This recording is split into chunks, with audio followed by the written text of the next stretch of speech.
오늘 우리가 살펴볼 말씀은 다니엘 8장 말씀입니다. 본장은 다니엘이 본 두 번째 환상에 대한 그런 기록에 대한 내용인데, 이 환상은 7장에서 소개된 첫 번째 환상보다 2년 후에 바벨론의 벨사살 왕 제3년에 주어진 환상이었습니다. 7장의 환상이 바벨론 제국에 관한 예언서에 시작해서 인간 역사의 종말과 최후의 심판 및 영원한 나라에 관한 예언으로 이어지는 장구한 그런 일련의 사건들을 보여주었다면, 오늘 8장의 환상은 메데 바사 제국에 관한 예언으로부터 시작해서 헬라 제국의 셀쿠스 왕조의 안티쿠스 4세 안티파네스에 관한 예언으로 이어지는 짧은 일련의 사건들을 보여주고 있습니다. 다니엘의 환상은 이중 구조를 가지고 있는데, 역사적인 인물에 대한 환상인 동시에 마지막 때에 나타날 적 그리스도, 다시 말해 악의 세력에 관한 그런 환상이기도 합니다. 오늘 본문 1절에서 14절은 환상에 대한 내용을 소개하고 있고, 15절에서 마지막 절까지는 환상에 대한 천사의 해석을 보여주고 있는 것이죠. 오늘 8장에서 환상의 3절과 5절에 보면 순양, 순염소가 등장합니다. 3절 말씀에 내가 눈을 들어 본즉 강가에 두 뿔 가진 순양이 섰는데 그 두 뿔이 다 길었으며 그중 한 뿔은 다른 뿔보다 길었고 그 긴 것은 나중에 난 것이더라 라고 말씀하고 있습니다. 두 뿔을 가진 순양에서의 두 뿔은 메대와 바사를 지칭하는 것이죠. 즉 이는 메대와 바사가 연합하여 바벨론을 무너뜨리고 제국을 이루었으나 이후 메대가 바사 제국에 합병된 것을 나타낸 것입니다.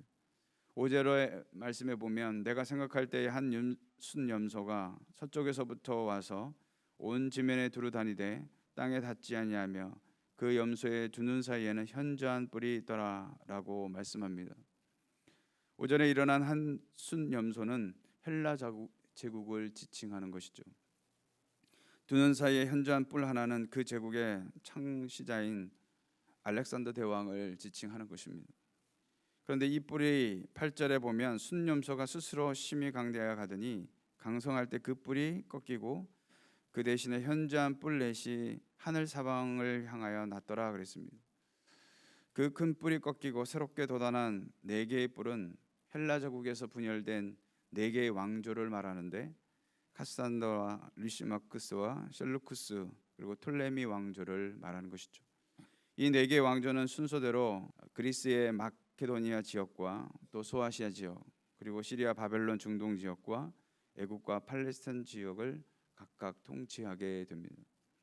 그런데 오늘 본문에서 다니엘은 시리아나 바벨론 중동 지역을 다스리는 이 셀루쿠스 왕조의 유명한 독재자인 안티오쿠스 4세인 에피파네스에 대해서 9절과 14절 그리고 23절과 25절에서 자세히 기록하고 있다는 것이죠. 9절의 말씀에 보면 그중 한 뿔에서 또 작은 뿔 하나가 나서 남쪽과 동쪽과 또 영원한 땅을 향하여 심히 커지더니 그랬습니다. 이 말씀에서 한 뿔에서 돋아난 작은 뿔이 바로 에피파네스를 가리키는 것이죠. 그렇다면 왜 하나님은 다니엘의 환상을 통해서 8장에서 이 독재자에 대해서 상세히 기록하고 있는 것일까요? 그 독재자를 통하여서 분명히 오늘 이 시대를 살아가는 저와 여러분에게 전달하려는 메시지가 있기 때문에 그렇습니다. 그렇다면 그 메시지가 무엇일까요?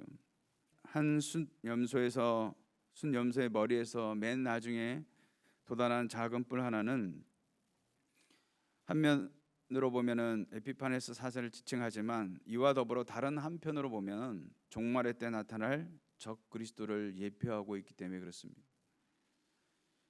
그래서 25절에 그가 꾀를 베풀어 제 손으로 속임수를 행하고 마음에 스스로 큰 체하며 또 평화로운 때에 많은 무리를 멸하며 또 스스로 서서 만왕의 왕을 대적할 것이나 그가 사람의 손으로 말미암지 아니하고 깨지리라 라고 말씀하고 있습니다.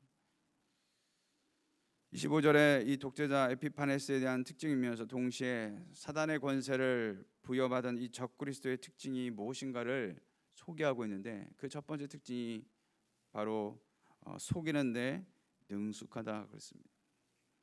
그가 꾀를 베풀며 제 손으로 속임수를 행하고 그랬습니다. 에피파네스는 두뇌 회전이 매우 빠르고 총명한 자였습니다. 그러나 그는 그것을 백성들을 이롭게 하는데 사용하지 않고 교묘하게 착취하고 박해하는 데 사용했다라는 것이죠. 이처럼 속이는 것은 바로 사단의 주 전공이라는 것이죠. 진리가 아님에도 불구하고 진리인 척 위조하며 사람들을 속이려 하기에 더욱 깨어서 분별해야 될 줄로 믿습니다. 두 번째는 바로 교만한 자라는 것입니다. 25절에 스스로 큰 체하며라고 그랬습니다. 에피파네스는 매우 교만한 자였으며 자신은 아주 대단한 인물로 그렇게 생각했던 사람입니다.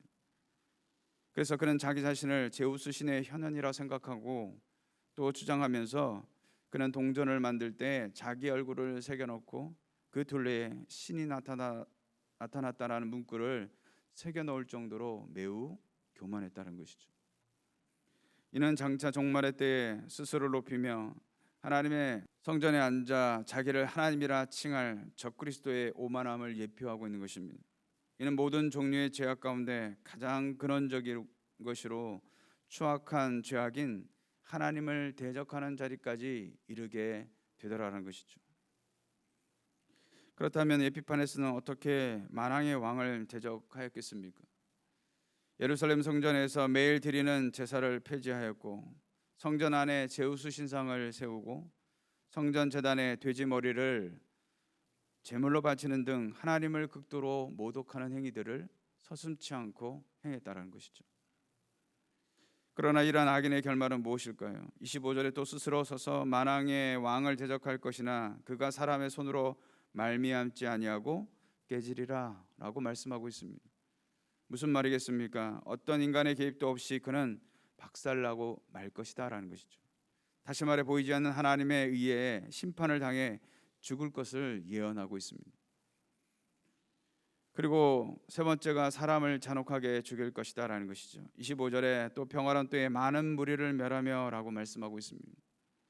에피파네스는 뛰어난 지략을 악하게 사용하여 많은 사람을 잔혹하게 죽일 것에 대해서 이 사실을 오늘 성경은 암시하고 있는 것이죠. 여기에 평화로운 때라는 것은 이스라엘 사람들이 마음의 긴장을 풀고 있을 때에 갑작스러운 공격을 단행해서 수많은 사람들을 죽일 것을 말하고 있는 것입니다. 성경이 아닌 외경의 기록에 의하면 이 에피파네스는 예루살렘을 극심하게 박해한 지 2년이 지나서 예루살렘과 평화로운 죄악을 맺고 그들을 공격하지 않겠다고 그렇게 이야기했다고 합니다.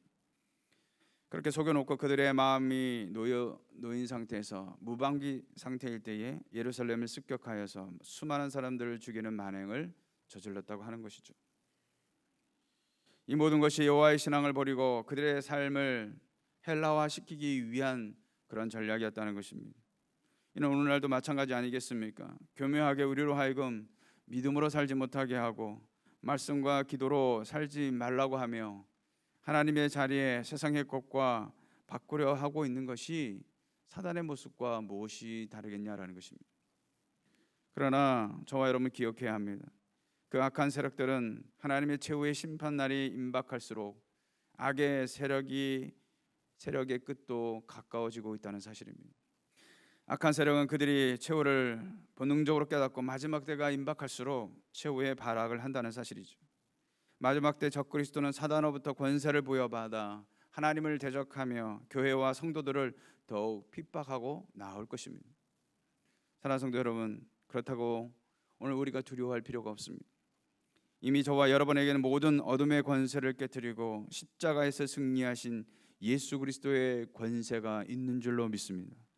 그러므로 오늘도 우리를 향해 공격해오는 이 사단의 세력을 예수 그리스도의 권세로 대적하며 나아갈 때에 승리하는 복된 한 날이 되시기를 주님의 이름으로 축원드리겠습니다.